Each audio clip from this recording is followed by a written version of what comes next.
Kakinada depot సంబంధించి మరి మధ్యకాలంలో ఎక్కువ మంది కోవిడ్ బారిన పడటం, మళ్ళీ అందులో మన సిబ్బంది ఎక్స్పైర్ అవ్వడం కూడా జరిగింది. దురదృష్టం అది. ఎందుకంటే ప్రపంచం దేశం ఎలా ఉన్నా ఇవాళ ఉన్నటువంటి ప్రజలతో మమేకం అయ్యేటువంటి సంస్థ ఉంది. ఆ దీనిలో ఎక్కువగా మీ దగ్గర మరి డ్యూటీలు కానీ సైంటిస్టులు కానీ వెళ్ళే పరిస్థితులు ఎవరైతే ఇన్వాల్వ్ అవ్వడం జరిగిందో మరి దానికి సంబంధించిన కోవిడ్లో ఉన్నటువంటి ఇబ్బందులన్నింటినీ మనం వచ్చేసిందిగానే విషయాన్నిగా దృష్టికి తీసుకెళ్ళి ఇంతవరకు రాష్ట్ర ప్రభుత్వ ఉద్యోగులు కూడా ఎవరికి అఫీషియల్గా 14 జీవో ఎక్కడ ఇవ్వాలి. అఫీషియల్గా చీఫ్ మినిస్టర్ గారు పర్సనల్ సెక్రటరీ గారు జిఏడికి రాశారు ఒక లెటర్, ఇది పరిశీలించడానికి రాశారు. 14 సంబంధించి ఆన్ డ్యూటీని పరిశీలించడానికి రాశారు. చూడండి కావాలంటే అలాంటి మన గ్రూపులో డైలీ యాక్చువల్గా కోవిడ్ పాజిటివ్ వచ్చిన వాళ్ళందరికీ కూడా 14 రోజులు ఆన్ డ్యూటీ నుంచి ఇవ్వాలని మొట్టమొదటిసారి సర్కారు ఇచ్చింది. ఓన్లీ ఏపీఎస్ఆర్టీసీ CNF గారు అమలు జరిగింది. ప్రధానంగా ఇప్పుడు కొంచెం అంతా ఏమవుతుందో ఏంటి అనే పరిస్థితి వచ్చే కానీ ఫస్ట్ టెన్షన్ పడ్డాం. ఆ టైంలో హాస్పిటల్ బెడ్లు కూడా దొరకలేని పరిస్థితి. ఇప్పుడు కూడా ఈ జిల్లాలో అలా కొందాం. ఈస్ట్ గోదావరి రోజు రోజుకి విపరీతమైన కేసులు వస్తాయి. ఇప్పుడు కూడా 1000 తగ్గట్లు అసలు మనం వాటిలో చాలా జాగ్రత్తగా ఉండాలి. మనం ఇప్పుడు మెడికల్ అండ్ హెల్త్ డిపార్ట్మెంట్ ఉంది, హాస్పిటలే ఆలయ కాబట్టి వాళ్ళ సిబ్బందికి ఎవరికైనా వస్తే వాళ్ళ దగ్గర నుండి ట్రీట్మెంట్ చేయించుకుంటారు. పోలీస్ డిపార్ట్మెంట్ ఎవరికైనా వస్తే పోలీస్ డిపార్ట్మెంట్ పై వాళ్ళతో చెప్పి వాళ్ళు చేయించుకుంటారు. ఎవర్రా అంటే కోవిడ్తో మనం ఇన్వాల్వ్ అయ్యి మనకి ఏమి దిక్కు మొక్కు ఏమి ఉండదు. మన ఆఫీసులో ఫోన్ చేసినా కానీ మేమేం చేస్తాం ఉంటారు తప్ప ఒక్కరు సహకరించే పరిస్థితి లేదు. అదే మన ఎంపీ గారు చెబితే మొట్టమొదటిసారి ఏ డిపార్ట్మెంట్కి ఇవ్వకపోయినా ఆ స్టేజ్ని బట్టి ఆర్టీసీ సిబ్బందికి వాళ్ళ ఫ్యామిలీ మెంబర్స్ ఎక్కడ ట్రీట్మెంట్ కావాలంటే అక్కడ ఇవ్వండి, సూపర్ స్పెషాలిటీ ఇవ్వండి, గవర్నమెంట్తో మాట్లాడండి. అవసరమైతే 4,000 దగ్గర నుంచి 10,000 చిల్లర దాకా ఒక రోజుకి వెంటిలేటర్ మీద అవసరమైనప్పుడు కూడా ఆ డబ్బులు కూడా పేమెంట్ చేయండి ఆర్టీసీ పరంగానే అని చెప్పి అన్ని హాస్పిటల్కి కూడా ఎలిజిబుల్ ఇవ్వమని చెప్పి సర్కులర్ ఇప్పించినప్పుడు కూడా చాలా కాలం రేటింగ్ వరకు కూడా ఇంప్లిమెంట్ అవ్వాలి. ఇప్పుడు కూడా ఇంక ఇబ్బందులు ఉన్నాయి అందులో. దాని మీద మళ్ళీ ఎంపీ గారు దృష్టి తీసుకెళ్తే చాలా సీరియస్గానైనా అందరు డిఎంస్కి ఆర్ఎంకి కోవిడ్ గారు వచ్చే సిబ్బందితో ప్రతిరోజు డిప్యూటీ మేనేజర్ టచ్లో ఉండాలి, డివిఎం మాట్లాడాలి, ఆర్ఎం మాట్లాడాలి, ఈడీలు మాట్లాడాలి, డాక్టర్స్ మాట్లాడాలి. అసలు ఆ స్టేజ్ ఎలా ఉంది, పరిస్థితి ఎలా ఉంది, ఎంత మేరకు వస్తుంది, ఒకవేళ అవసరమైతే అక్కడి నుంచి ఇంకో వేరే హాస్పిటల్కి షిఫ్ట్ చేయాలా, ఒకవేళ మీ వల్ల కాకపోతే అడ్వాన్స్ పంపించండి, మెసేజ్ పెట్టండి, మాకు మేము చూస్తాం. అడ్వాన్స్ ఈడీల వల్ల కూడా కాకపోతే పర్సనల్గా నేను ట్యాగింగ్ చేసి అవసరమైతే కలెక్టర్తో మాట్లాడి నేను హాస్పిటల్లో జాయిన్ చేసి ఏర్పాటు చేస్తానని చెప్పి వాళ్ళు చాలా పెద్ద ఉదయంతో మన ఎంపీ గారు ఎవరైతే ఉన్నారో ఆదేశాలు ఇవ్వడం కాకుండా రోజు మానిటరింగ్ చేస్తున్నారు. చాలా అభినందనీయం. ఆయనకైతే ప్రత్యేకంగా కృతజ్ఞతలు తెలియజేస్తున్నాం. దాదాపు దురదృష్టం 4,600 కేసులు వచ్చినాయి ఇప్పుడు ఏపీఎస్ఆర్టీసీలో మనకి మన సిబ్బందికి 72 మందికి చనిపోయారు వాళ్ళకి. అంటే అంత ఎంత దురదృష్టం ఉంటే అంత దురదృష్టం. 72 మంది ఆత్మహత్య కాదు. మరి దీని నుంచి మనం కాపాడుకుంటానికి మనందరం కూడా చాలా పర్సనల్ ప్రికాషన్స్ తీసుకోవాలి. ఇప్పుడు చూసారా కేంద్ర ప్రభుత్వం లాక్డౌన్ ఎత్తేసాము, గవర్నమెంట్ వాళ్ళు మీ జాగ్రత్తలు తీసుకోవాలి తప్ప మనం చేయగలిగింది ఏమి. స్టేట్ గవర్నమెంట్ కూడా అన్నీ వదిలేస్తున్నారు. మన డ్యూటీలకి మానుకొని ఇంట్లో ఉండలేము, ఎందుకంటే జీతం మీద ఆధారపడి ఉన్నాం కాబట్టి. డ్యూటీకి వెళ్తూనే మన జాగ్రత్త మనం తీసుకునే విధంగా మన ప్రికాషన్స్ చాలా జాగ్రత్తగా మనం విధులు నిర్వహించాలి.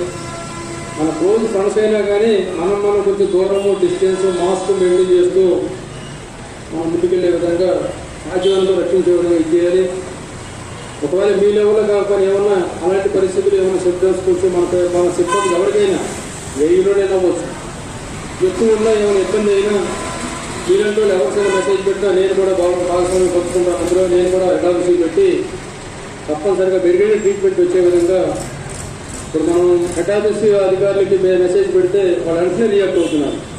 కన్సర్న్ ఆర్ఎంకి ఈడీలకి అవసరమైతే డాక్టర్స్తో మాట్లాడటం, అవసరమైతే కలెక్టర్తో కూడా మాట్లాడి కూడా సపోర్ట్ చేసే విధంగా ముందుకెళ్తుంది. కాబట్టి వీటితో సంబంధించి కూడా అలాంటి అంశాలు ఉంటే అలాంటి ఇష్యూస్ ఏమైనా వచ్చినా మీరు వీటితో చేస్తూ అవసరమైతే నా సహకారం కూడా తీసుకోండి. ఎల్లవేళ్ళ కాకినాడ డిపో సిబ్బందికి ఈ కోవిడ్ దాంట్లో ఏ ఇబ్బంది వచ్చినప్పుడు కూడా అందుబాటులో ఉండాలని సందర్భంగా మీ అందరికీ తెలియజేస్తున్నాను.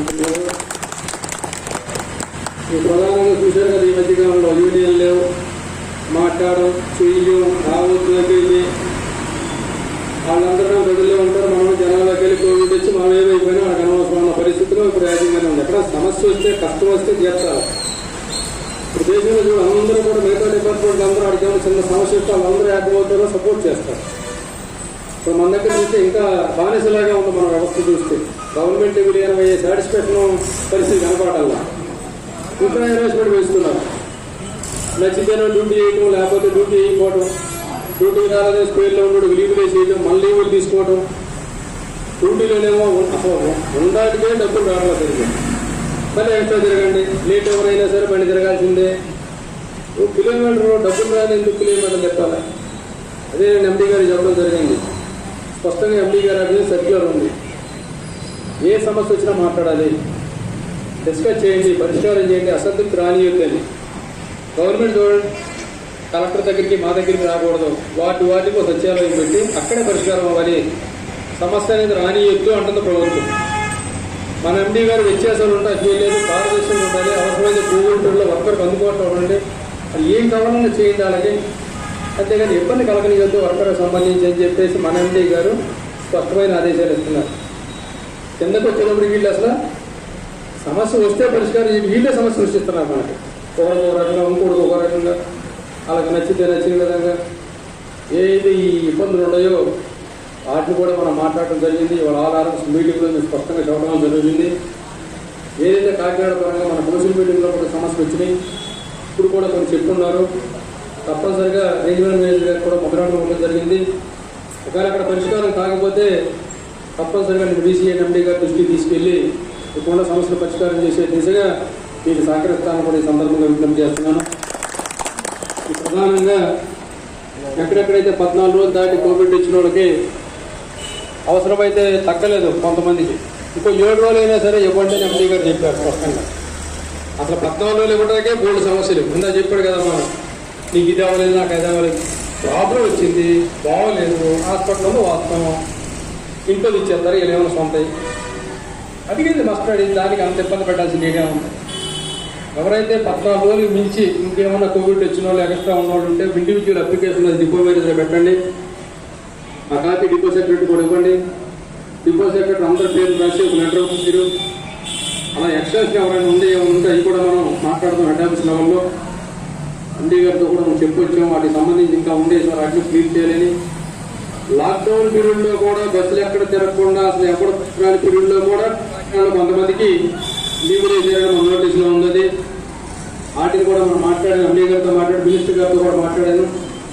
మరి అది కూడా ఆశాభావం అంటే తప్పనిసరిగా అది కూడా పరిష్కారం ఆశాభావం. లాక్డౌన్ పీరియడ్లో లీవులు వేసి ఏవైతే ఉన్నాయో సాధ్యమైనంత వరకు వాటిని కూడా పరిష్కారం చేసే దిశగా అది మీ లెవెల్లో కాదు, జిల్లా లెవెల్లో కూడా అవుతుంది, రాష్ట్ర లెవెల్లో నేను చొరవ తీసుకుంటాను కూడా ఈ సందర్భంగా విజ్ఞప్తి చేస్తాను. ఎందుకంటే మొత్తం మన ఇయర్స్ అన్నీ ఇక్కడ అయిపోయేటట్టు ఉన్నాయి.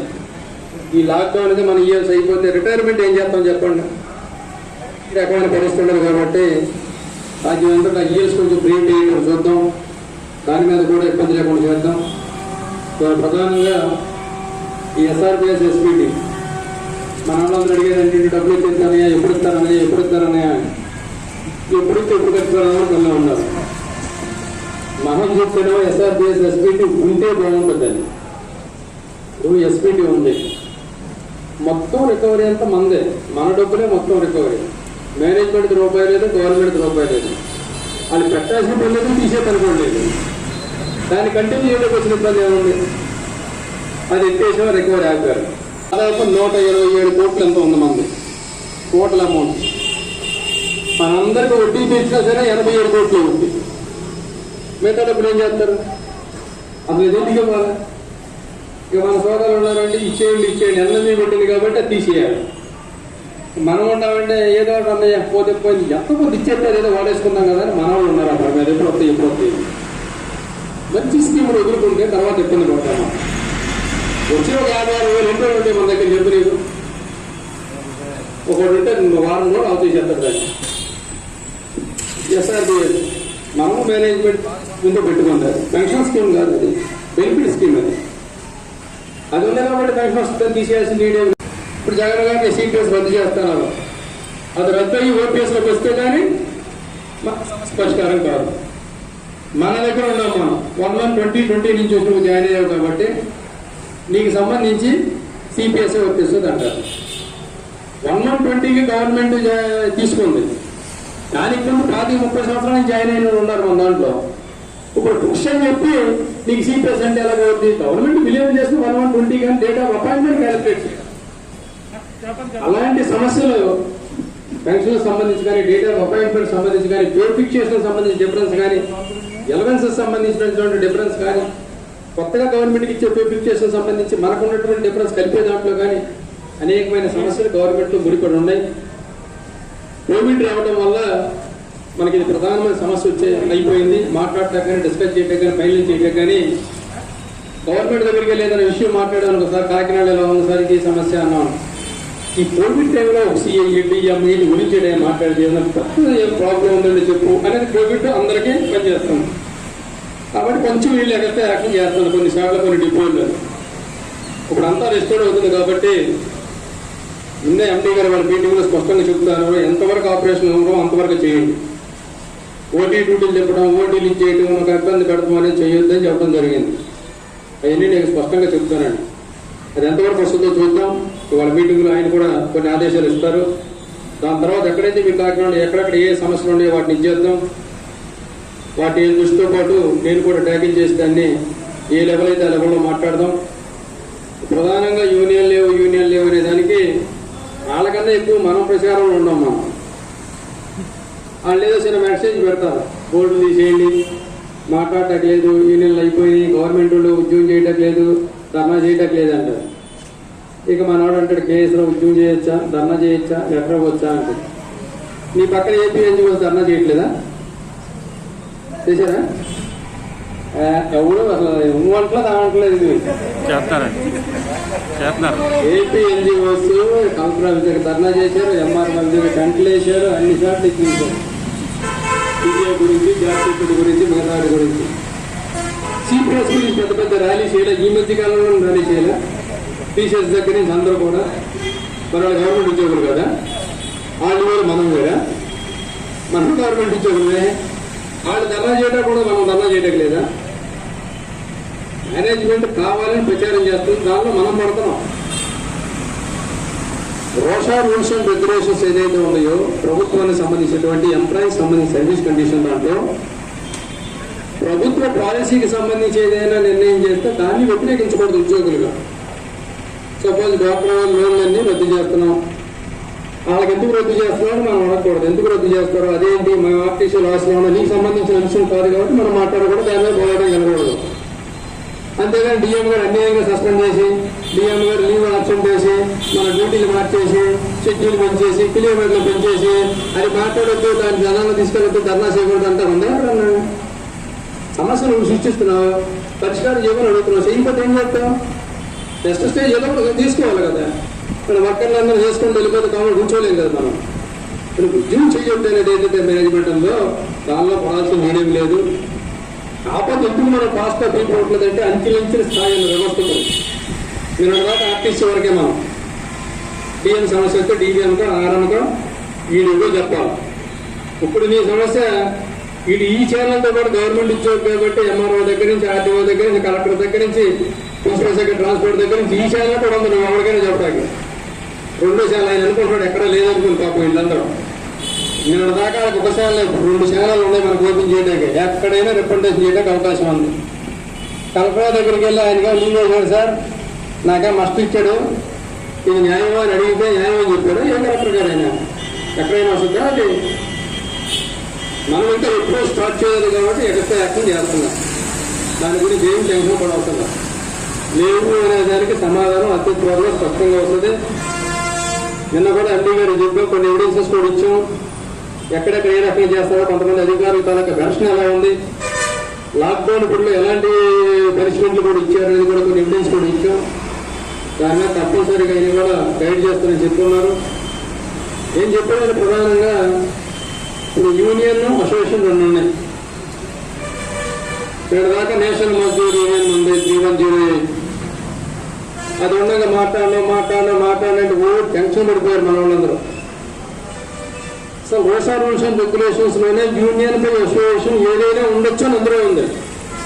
అది ఇవాళ నువ్వు నేను పెట్టింది కాదు, 50 సంవత్సరాల క్రితం తయారైన జీవోది.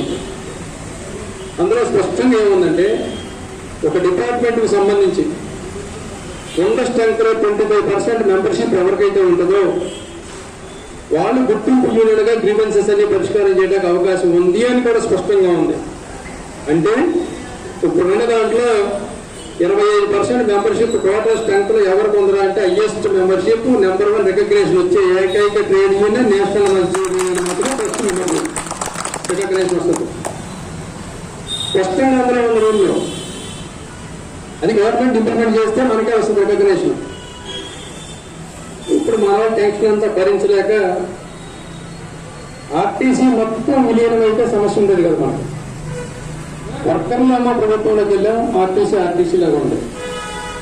ఆర్టీసీ సంబంధించి కిలోమీటర్లు పెరిగినా, టైం పెరిగినా, డ్యూటీ అవర్స్ పెరిగినా, గ్యారేజ్లో సంబంధించిన అవర్స్ కానీ గ్యారేజ్ ఇన్సిడెంట్ జరిగితే కానీ ఇటు ఎంపీడబ్ల్యూ యొక్క ఫ్యాక్టరీ యొక్క ఇప్పిస్తుంది. మనం పనిచేసేది అందరూ పనిచేస్తాం మోటార్ ట్రాన్స్పోర్ట్ దాంట్లో. మనం గుర్తించాల్సిన మోటార్ ట్రాన్స్పోర్ట్ యాక్ట్ పార్లమెంట్లో వచ్చింది చట్టం. అది మన గవర్నమెంట్లో కలిసాను కాబట్టి మీ గవర్నమెంట్ రూల్స్ ఎక్కిస్తాయి అంటారు. పనిష్మెంట్ ఇచ్చినప్పుడు మాత్రం ఆర్టీసీ సర్వీస్ రెగ్యులేషన్స్ ఉంటాయి, నీకు పనిష్మెంట్కి ఇవే అంటాడు. ఛార్జ్ షీట్ ఇస్తాను, అలాగే మెమోలు ఇస్తాను, సస్పెండ్ చేస్తాను, రిమూవ్ చేస్తాను అంటాడు. గవర్నమెంట్లో మెమో ఇస్తారా అప్పటికైనా? ఒక్కడికి మెమో ఇస్తే ఆ రోజంతా పండుగను ఉద్యమం ధర్నా అంటారు.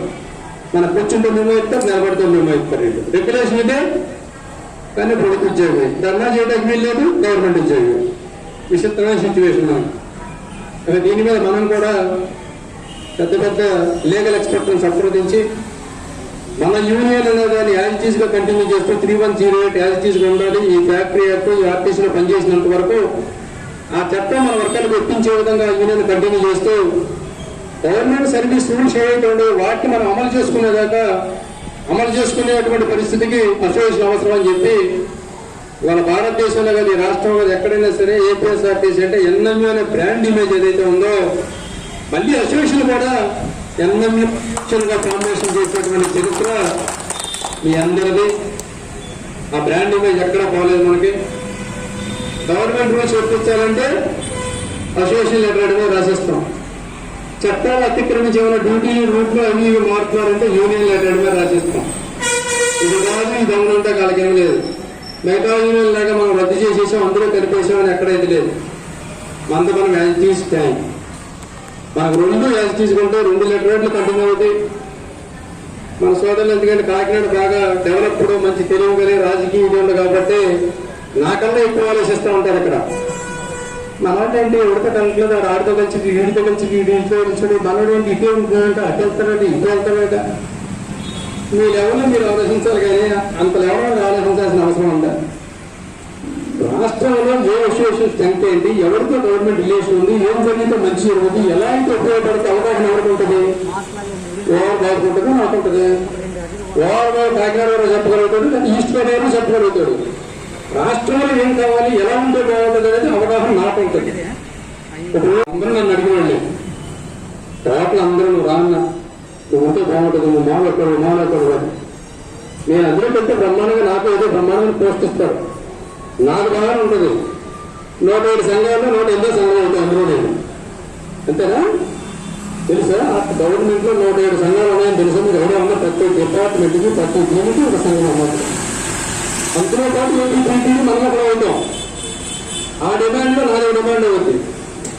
అదే నేను ఇండివిజువల్ ఉంటే ఎవరి దగ్గరికి వెళ్ళా నా demand RTC worker demand first demand నాదే ఉంటుంది. నా డిమాండ్ ఏం మాట్లాడకుండా అవన్నీ మాట్లాడిన తర్వాత నేను నా దగ్గరికి వస్తాను పెట్టుకోను.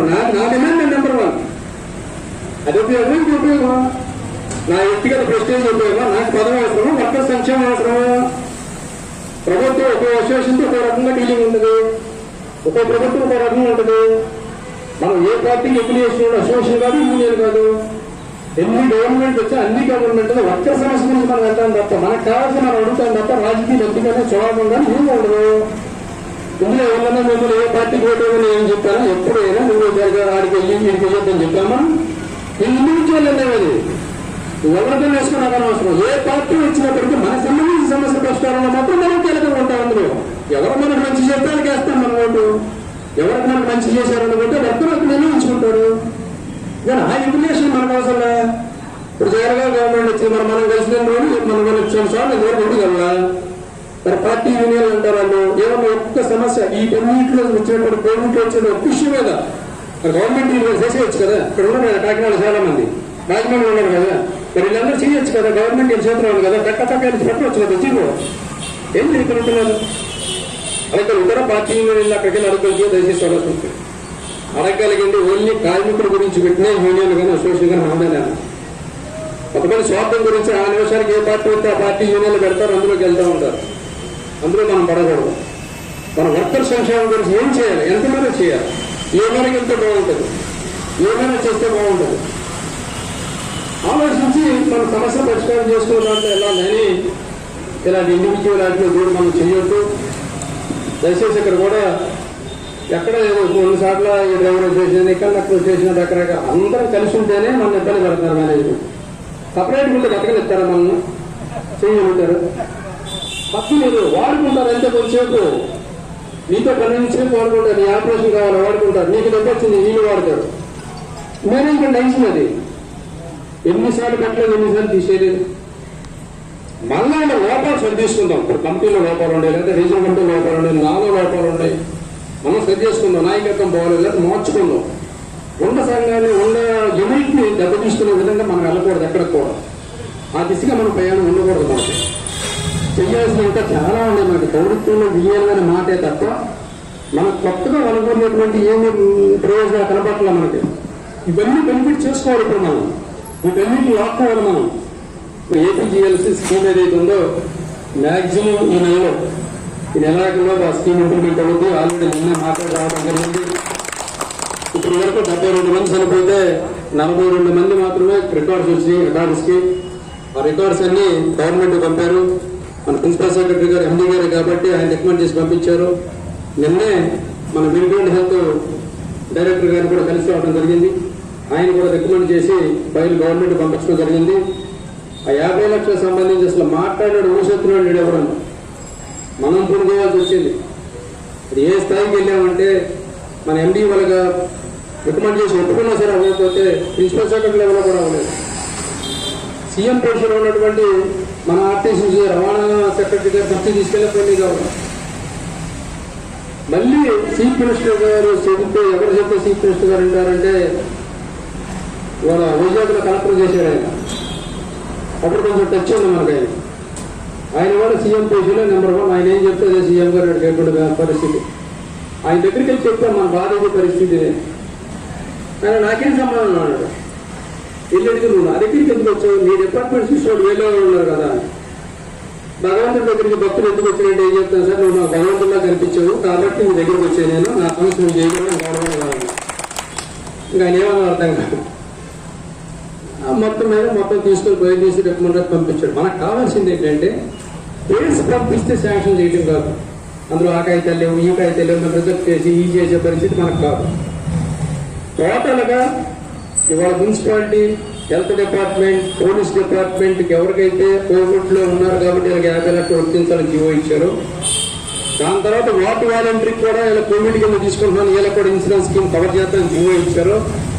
అలా ప్రభుత్వం ఏపీపీటీడీలో పనిచేసేటువంటి అందరి సిబ్బందికి కూడా 50 లక్షల ఇన్సూరెన్స్ స్కీమ్ వర్తించేటట్టు చేస్తున్నాను అని చెప్పి జీవో వస్తే ఆటోమేటిక్ గా అందరికి కూడా వచ్చే ఏర్పాటు జరుగుతుంది. కాబట్టి కాగితాలతో వీటితో కేసు ప్రాసెస్ లేకుండా నడుస్తుంది. కాబట్టి ఆ రకమైన జీవో వచ్చే విధంగా నేషనల్ మధ్యం ఈ నాటికి కూడా ఇంకా ప్రయత్నం చేసేటువంటి కీలక మాత్రం దాని బ్యాక్గ్రౌండ్ అంతా నీ అసోసియేషన్ అనేది మాత్రం స్పష్టంగా చెప్పదలుచుకున్నామంటున్నారు. ప్రవీణ్ ప్రకాష్ గారిని కలవంగానే ఆయన రాసేసి పంపించాడు. ఇక సోదరులు తెలిసి అయిపోయింది 50 లక్షలు మేము మాట్లాడేసాం తగపెట్టేశారు. అందులో మనవాళ్ళు ఏం చేశారు, జై అన్నమ్యూ మనవాళ్ళు తిరుగులేదు అది ఇది అని పెట్టారు. మనవాళ్ళు మళ్ళీ మెసేజ్ పెట్టారు. వర్కర్ రాంగ్ మెసేజ్ ఉండకూడదయా, అఫీషియల్ జీవో రాలేదు. ఇంకా అంగీకరించిన కింద స్థాయి నుంచి అంగీకరిస్తున్నారు, కానీ అఫీషియల్ జీవో రాకుండా అయిపోయిందని మనం పెట్టద్దు. కాబట్టి దానికి ఇంకా ప్రయత్నాలు జరుగుతాయి కాబట్టి గమనించండి అని మళ్ళీ మెసేజ్ పెట్టాను. నేను అసలు చేసినాడు, మనం ప్రాసెస్ చేసినాడు. నేను తిరిగి ప్రమాణకు మిమ్మల్ని పంపిస్తే బాగుంటుందని చెప్పి మోసం చేయకూడదు, అబద్ధం చేయకూడదని ఇక నడుస్తుందని మళ్ళీ మెసేజ్ పెట్టి అంత పారదర్శకంగా పనిచేసేటువంటి వ్యవస్థలో ఒక్క మన అసోసియేషన్ మాత్రమే నడుస్తుందని మాత్రం మేము అందరూ స్పష్టంగా చెప్పగలుగుతున్నాను. దయచేసి ఆ దిశలో ఇంకా యునైట్గా ముందుకెళ్ళండి. మన సమస్య పరిష్కారం చేసుకుంటాం. మనకేం క్రియేటర్గా ఏంటంటే ఏం వద్దు, మనకి గవర్నమెంట్లో మనకేం పదవులు వద్దు, ఇవ్వద్దు. బ్రహ్మాండంగా మనం మెజారిటీ ఉండి రికగ్నేషన్ ఉన్నప్పుడే బోర్డు డైరెక్టర్ పదవి కూడా తీసుకోవాలి. మనకు కావాల్సిన వర్కర్ సమస్య కావాలి, వర్కర్ ఇది కావాలని ఉన్నాం తప్ప. ఆర్టిస్టులు మీ అందరూ తెలుసు, చాలా సీనియర్ మోస్ట్ ఉన్నారు ఇక్కడ అందరూ. నేను 30 సంవత్సరాలు చేశాను. ఎప్పుడు ఉద్యోగ టెన్షన్ పడి వచ్చేవాళ్ళం. ఎన్ని ఎలక్షన్స్ వచ్చేవాడో డిమాండ్ పెట్టడం అవ్వటం, ఇగో 2 ఇప్పించాం 3 ఇప్పించాం, క్యాష్ 2 రూపాయలు తక్కువైతే చెయ్యం, ఇలా వచ్చేది తప్ప. నేను గర్వంగా చెప్పదలుచుకున్నా, నేను కూడా ఊహించరా. ఇప్పుడు తిరిగి ఎవిడెన్స్ తీసి రాష్ట్రం అంతా తీసి గవర్నమెంట్ కన్వే చేసి, ప్రిన్సిపల్ సెక్రటరీ కన్వే చేసి, మన మేనేజ్మెంట్ కన్వే చేసి, ఆర్టీసీలో 1/18 కానీ 1/19 కానీ ఉద్యోగులు కాళ్ళు ఎగరేసుకుని డ్యూటీకి వెళ్తాకి ఇంకా ఇలాంటి అధికారులు ఉన్నప్పుడు కూడా వచ్చింది సర్కులర్ అంటే సేఫ్గా ఉన్నామంటే దానికి మొత్తం కారణం అంతా మనం. ఇది చూడండి, సర్కులర్ వాడుకుంటే బ్రహ్మాండం ఉపయోగం ఉంటుంది. వర్కర్ని ఎడ్యుకేట్ చేయాలి మనం, ఏ సర్కులర్ ఎలా వాడుకోవాలని తెలియపరచాలి మనం. నాయకత్వం ఆ రకంగా రిప్రజెంటేషన్ చేసే పరిస్థితికి వెళ్ళాలి. అప్పుడు మనం చేసిన దానికి ఉపయోగం ఉంటుంది. మనం అన్నీ చేస్తాం కానీ చెప్పుకోం. మనం ఏం చెప్పుకుంటామంటే మన మీద వ్యతిరేకం చెప్పుకుంటాం. పాయింట్ల దగ్గర, డ్యూటీల దగ్గర, దాని దగ్గర, ఆడాలగరా ఈడేలాగరా మనం కించపరుచుకుంటాం, మాట్లాడుకుంటాం తప్ప మనం చేసిన మంచిని చెప్పుకునే పరిస్థితి ఏదైతే మనం చేసుకోలేకపోతున్నాం. దయచేసి దాన్ని చేయండి. మనం యునైట్గా ఉండటం వల్ల ఇంకా 10 సమస్యలు మనం పరిష్కారం చేసుకుంటే అవకాశం ఉంటుంది. కాకినాడ డిపో అంటే మంచి యూనిట్ కలిగిన డిపో, మంచి ఐక్యత కలిగిన డిపో. ఈ మధ్య కష్టాలు కూడా అన్ని మీకే ఎక్కువ ఉన్నాయి అందరికన్నా. ప్రతి దానికి బెదిరించే పరిస్థితి నడుస్తుంది. వాటికి కోవిడ్ ఎఫెక్ట్ కూడా కొద్దిగా తప్పించుకున్నారు వీళ్ళు. ఇప్పుడు అయ్యే సాగం ఇంకా కంపల్సరీ మైండ్ పెడదాం మనం కూడా. ఇప్పుడున్న గవర్నమెంట్ మినిస్టర్ గారు సమస్యగా నన్ను నోటీస్కి వస్తే ఒప్పుకోలేదు. పారదర్శకంగా ఉండాలి, ఎప్పుడైనా పట్టకూడదని మైండ్. మన ఎండీ గారు సేమ్ అదే మైండ్. చేయగలిగి హెల్ప్ చేయి, ఎందుకంటే నాకు ఇబ్బంది పెట్టదు, హాన్ చేయి కాడికి అని మాట్లాడుతున్నటువంటి అధికారులు ఉన్నారు. కాబట్టి మీ దగ్గర ఏమైనా సమస్య ఉంటే ఫోన్ ఎత్తడం కొద్దిగా ఇబ్బంది, కానీ మాకు ఏమంటే మెసేజ్ పెట్టండి. మీరు కూడా ఇంక్లూడ్ కోవిడ్ ఎవరికైనా ఎఫెక్ట్ అయ్యి ఎక్కువ అయ్యి ఏమైనా ఇబ్బంది పడుతున్నా డైరెక్ట్ మెసేజ్ పెట్టినా పర్లేదు, మీ ఓడితో పాటు నాకు కూడా పెట్టండి. నా శాయశక్తులు ఎంత అవకాశం ఉంటే అంత నేను సహకారం చేసే పరిస్థితి చేద్దాం. ఈ మధ్యకాలంలో అనేక మందికి మనం యూనియన్ ఏ యూనియన్ అయితే చూడకుండా ఎవరు ఇబ్బందులు ఉంటే మన నోటీస్కి వచ్చిన వల్ల మనం మ్యాక్సిమం వాళ్ళకి ఎంతవరకు చేయాలో అంతవరకు మనం చేయడం జరిగింది. ఇది మన బాధ్యత. ఇది మన మీద ఎగస్ట్రా చేసింది కాదు, మన బాధ్యత. మన వర్క్ని సేవ్ చేసుకుంటాం మన బాధ్యత, మన కుటుంబాన్ని సేవ్ చేసుకుంటాం మన బాధ్యత. ఆ దిశలో మీరు అందరూ కూడా ఉండాలని మీ అందరికీ పేరు ఉద్యోగం చేస్తూ అదైనా పడద్దు.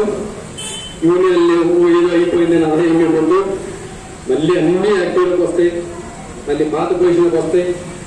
మన హక్కులు మనం కాపాడుకుంటాక ఫుల్ స్ట్రెంగ్తన్ చేసేటువంటి విధంగా వాళ్ళ ఉద్యోగుల సర్వీస్ కండిషన్స్ కూడా ఉన్నాయి అనేది మాత్రం మీరు గమనంలో పెట్టుకోండి. ఏ ప్రభుత్వం నుంచి ఎప్పుడు రికగ్నేషన్ వచ్చినా ఈ రాష్ట్రంలో అందరికన్నా పెద్ద యూనియన్, అత్యధిక మెంబర్షిప్ కలిగినటువంటి యూనియన్ మీ యూనియన్ మాత్రమే మాత్రం స్పష్టంగా చెప్పేస్తున్నాను. ఆ దిశగా మీరందరూ కూడా మరింత ఐక్యంగా, మరింత మెరుగ్గా ముందుకెళ్ళే విధంగా ఉండాలని, ఆ రకంగా ప్రతి సమస్యను ట్యాకిల్ చేసి మనం ఐక్యంగా ముందుకెళ్ళాలని పేరు మీ అందరూ విజ్ఞప్తి చేస్తూ, మీరు ఎవరో అంతా భావించకుండా ఇంత టైం కూడా మీరు వెచ్చించినందుకు మరి ముందే ఈ అసోసియేషన్ పట్ల మీ యొక్క అంకిత భావానికి మీ వంతు సహకారం అందించినందుకు మీ అందరికీ పేరున ప్రధాన కార్యదర్శిగా మరొకసారి అభినందన తెలియజేస్తూ